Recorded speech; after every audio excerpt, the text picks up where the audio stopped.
உலகிலேயே மனிதர்களுக்கு மிகவும் விசுவாசமான ஒரு பிராணி என்றால் அது நாய்கள்தான். அதனாலேயே பல வீடுகளில் நாய்கள் செல்லப்பிராணிகளாக வளர்க்கப்படுகிறது.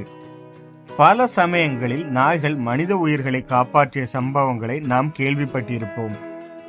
அப்பேற்பட்ட நாய்கள்தான் தமிழகத்தில் கடந்த 3 மாதத்தில் மட்டுமே 3 லட்சத்திற்கும் அதிகமானோரை கடித்து காயப்படுத்தி உள்ளது.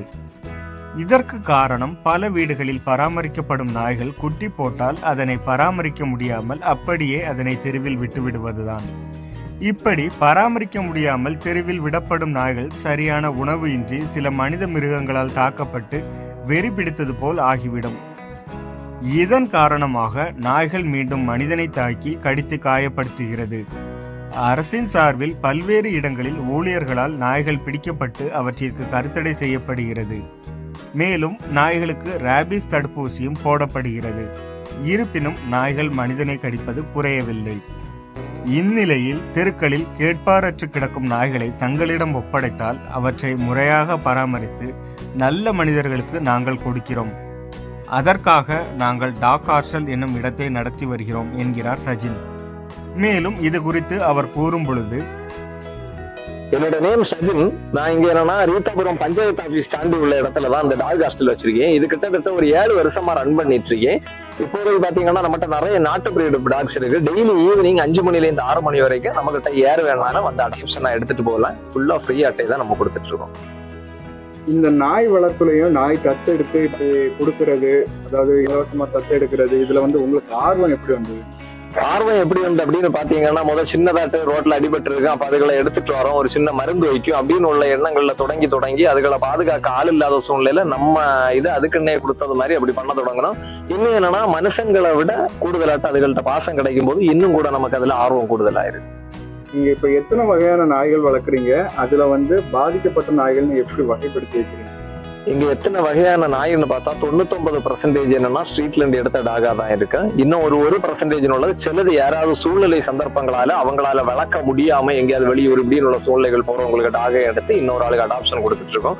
இன்னும் நோய்வாய்ப்பட்டதுன்னு பாத்தீங்கன்னா, இங்கே கேஜ்ல தனியா எழுதி இருப்போம் அது என்ன மாதிரிப்பட்ட நிலையில உள்ளது. சிலது தாய் இறந்த நிலையில குட்டி கொண்டு வந்திருந்து அது தனியா நோட் பண்ணியிருப்போம். கால் அடிபட்ட நிலையிலன்னா அதுகளுக்கு தனித்தனியாட்ட ட்ரீட்மெண்ட் நாங்க பார்த்துட்டு இருக்கோம். இந்த நாய் தத்தெடுக்கிறதுக்கு ஒரு குறிப்பிட்ட நேரம் மட்டும் வச்சிருக்கீங்க, அதுக்கான ஒரு காரணம் என்ன? என்னன்னா, நமக்கு இதுல பக்கத்துல பாத்தீங்கன்னா 3 பக்கமும் பாத்தீங்கன்னா ஃபுல்லா மரம் காடா தான் இருக்கும். ஒரு பக்கம் மட்டும் என்னன்னா ஒரு 5 வீடு மட்டும் இருக்குது. அப்ப அவங்க என்னன்னா கொஞ்சம் இங்கிட்டு சத்தம் வருது அப்படின்னு உள்ள சூழ்நிலைகள்ல சொல்லி இருந்தாங்க. அந்த சூழ்நிலைக்கு வேண்டி என்னன்னா, நம்ம உள்ள ஆள் இருக்கும்போது தான் சத்தம் வரும். இப்ப கூட நம்ம இத்தனை பேர் வரைக்கும் சவுண்ட் கிடையாது. அப்ப அந்த சூழ்நிலை வேண்டி அந்த 5 to 6 1 மணி நேரம் மட்டும் யாராவது வந்தாங்கன்னா அந்த 1 மணி நேரமா அது சத்தம் போட்டோம்னா கூட கொஞ்சம் அட்ஜஸ்ட் பண்ண முடியும் அவங்களால. இன்னும் கூட இதுவே ஃபுல்லா சத்தம் போட்டு இருந்தா இதுகளுக்கு உடம்புக்கும் கேடு அப்படின்னு உள்ள ஒரு சூழ்நிலை வேண்டி 1 மணி நேரத்தை மட்டும் பயன்படுத்திட்டு இருக்கோம். முன்னாடி ஃபுல் டைமா இருந்துட்டு இருந்ததுதான் இப்போ 1 hour மட்டும் பண்ணிட்டு. இப்போ சாதாரணமா ரோட்ல அடிபட்ட நாய், அதாவது கொஞ்சம் உடம்பு பாதிக்கப்பட்டது, சில சொறி பிடிச்ச நாய் எல்லாம் இருக்கும். அந்த மாதிரிப்பட்ட நாய்கள்லாம் இருக்கும்போது அவங்க மனுஷங்க வந்து இப்போ நார்மலா போகக்கூடியவங்க அதை வேற ஒரு கண்ணோட்டத்துல பார்ப்பாங்க. நீங்க வந்து அதை என்ன கண்ணோட்டத்துல பார்த்து இங்க கொண்டு வந்து நீங்க பராமரிக்கிறீங்க? அதாவது என்னன்னா, என்ன கண்ணோட்டம் அப்படின்னு பார்க்கும் போதுன்னா, அது சிறங்கோட ஒரு சூழ்நிலையில இருக்குது. இது ஒரு மனுஷனுக்கு இப்படி இருக்குன்னா உடனே யாராவது 4 பேர் ஹாஸ்பிட்டல்ல கொண்டு போய் அவங்கள சேவ் பண்ணணும் அப்படின்னு உள்ள எண்ணம் யோசிக்காங்க.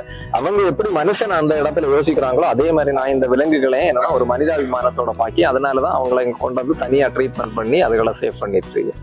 இதுக்கு நீங்க ட்ரீட்மெண்ட் எப்படி கொடுக்குறீங்க? எந்த மாதிரி நீங்க அதை பராமரிச்சுட்டு வரீங்க?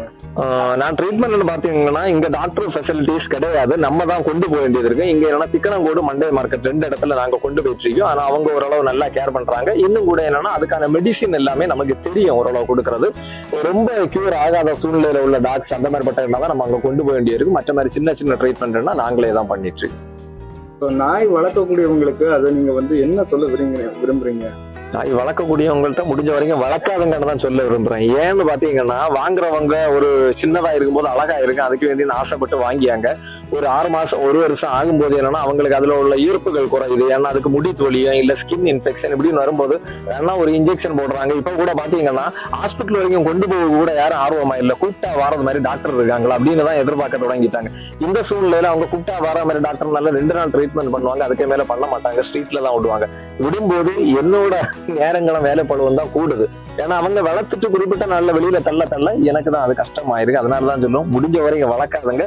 வளர்க்கணும்னு விரும்புறீங்கன்னா அதுக்கு வாழ்நாள் 15 வருஷம், அது வரைக்கும் வளர்க்க முடியும்னா மட்டும் அதுகளை வளர்க்கிறது நல்லது. ஸோ இங்க வந்து உங்க ஹாஸ்டல்ல வந்து நீங்க நாய் மட்டும்தான் நீங்க பராமரிக்கிறீங்களா இல்ல வேற மிருகங்களும் நீங்க பராமரிக்கிறீங்களா? சொல்ல போனா என்னன்னா மனுஷனை தள்ளி எல்லாத்தையுமே பராமரிக்கலாம் உள்ள எண்ணத்துலதான் இருக்கிறேன். ஆனா இதுவரைக்கும் எங்கன்னு பாத்தீங்கன்னா நாய் பூனை மட்டும் தான் பண்ணிட்டு இருக்கேன். இடையில ஒரு ஆள் குதிரையை கொண்டு வர சொல்லியிருந்தாரு. உண்மையில நாகர்கோவில் பகுதியில தான் கொண்டு வரல. இல்லாம பாத்தீங்கன்னா இப்போ வரைக்கும் மட்டும் என்னன்னா நாய் பூனை இந்த மாதிரி பட்டது பாதுகாத்து. இப்போ நீங்க வந்து இது விஷயமா உங்களுக்கு ஏதாவது உதவிகள் இல்லைன்னா அரசு சைட்ல இருந்து ஏதாவது ஒரு வசதிகள் ஏற்படுத்தி தந்திருக்காங்களா? ஒரு சூழ்நிலை வரைக்கும் என்னன்னா நான் எதுவுமே வேண்டாம் உள்ள சூழ்நிலையில தான் இருந்தேன். அப்படின்னா என்ன அப்படியே விட்டுச்சா போகுதுன்னா, ஆனா கடைசி என்னன்னா ரொம்ப நெருக்கடிகள் வந்தது, இதை நடத்தக்கூடாது அப்படின்னு உள்ள சூழ்நிலை. ஆனா அந்த சூழ்நிலைக்கு மத்தியில என்னன்னா என்னோட இன்கம் எல்லாமே ஸ்டாப் ஆக தொடங்குது. ஸ்டாப் ஆகுதுன்னா இதை ரன் பண்றது என்னோட இன்கம் வச்சுதான் நான் பண்ணிட்டு இருந்தேனே தவிர யார்கிட்டையும் எதுவுமே நான் வாங்கி பண்ணல. அப்ப இப்ப என்னன்னா இந்த டாகுகள்லாம் வேக்சின் போடணும் உள்ள சூழ்நிலையில ஒரு டாக் வேக்சின் போடணும்னா மினிமம் 500 ரூபாய் வருது. நார்மலா 650 ரூபாய் சேல் பண்ணிட்டு இருக்காங்க. நம்ம ஹோல்சேல்ல வாங்கும் போதுன்னா 500 ரூபாய் வருது. அப்ப என்னன்னா ஃபர்ஸ்ட் வேக்சினுக்கே 500 ரூபாய் வரும்போது ஒரு 100 எண்ணத்தையும் நீங்க போடுறீங்கன்னா அதுக்கு என்னன்னா 50,000 ரூபாய் ஆகுது. திரும்பவும் 15 நாள் தாண்டா அடுத்த வேக்சின் போட வேண்டியிருக்கு. அப்ப என்னன்னா ஒவ்வொரு ஹாஸ்பிட்டல்லையும் தடுப்பூசி அரசு இலவசமா குடிக்கிறது மாதிரி இதுக்கான அந்த ஊசியை மட்டும் அவங்க ஃப்ரீயாட்டே கொடுத்துட்டாங்கன்னா ரொம்ப சந்தோஷமா இருக்கு. இன்னும் கூட ஒரு டாக்டர் சப்போர்ட்டை இங்க ரெடி பண்ணி கொடுத்தாங்கன்னா நல்லா இருக்கு அப்படின்னு நினைக்கிறேன். ஏன்னா இதை ரொம்ப கேர்ஃபுல்லா இதுகளை பாதுகாக்கணும் உள்ள சூழ்நிலையில வரும் நெருக்கடிகளை சமாளிக்கும் போதே நமக்கு இதுல உள்ள ஆர்வங்கள் குறைஞ்சிடக்கூடாது அப்படின்னு உள்ளது ரொம்ப வருத்தமா இருக்கு.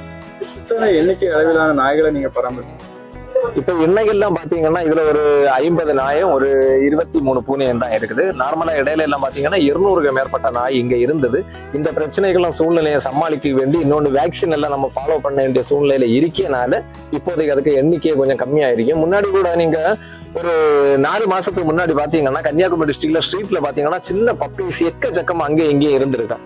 ஆனா இப்ப குறிப்பிட்ட நாள்ல பாத்தீங்கன்னா பெரிய நாய்கள் இருக்கலாம், சின்ன குட்டீஸ் இருக்காது. ஏன்னா ஓரளவு உள்ள எல்லாருமே இங்க எடுத்து சேவ் பண்ணி தந்துட்டாங்க. ஆனா இப்ப கடந்த ஒரு மாசம் மட்டும் எங்களோட சூழ்நிலை கொஞ்சம் நெருக்கடி ஆயிருக்கு. ஏன்னா அந்த வேக்சினேஷன் கண்டிப்பா அதுக்கு போட்டு அதை பாதுகாக்கணும் அப்படின்னு சூழ்நிலையில இருக்கும்போது கொஞ்சம் கஷ்டமா இருந்துட்டு இருக்கு. அரசின் தலையீடு உள்ள வந்து அவங்க இதுகளை ஃப்ரீயா கொஞ்சம் வேக்சினேஷனை பண்ணி கொடுத்தாங்கன்னா கொஞ்சம் நல்லா இருக்குன்னு எதிர்பார்க்கிறேன். இப்போ அரசு சார்பாட்டு இப்போ நாய்களுக்கு வந்து இலவசமா கருத்தடை பண்றாங்க, ஊசி எல்லாம் போடுறாங்க அப்படின்னு பல திட்டங்கள் இருக்குது.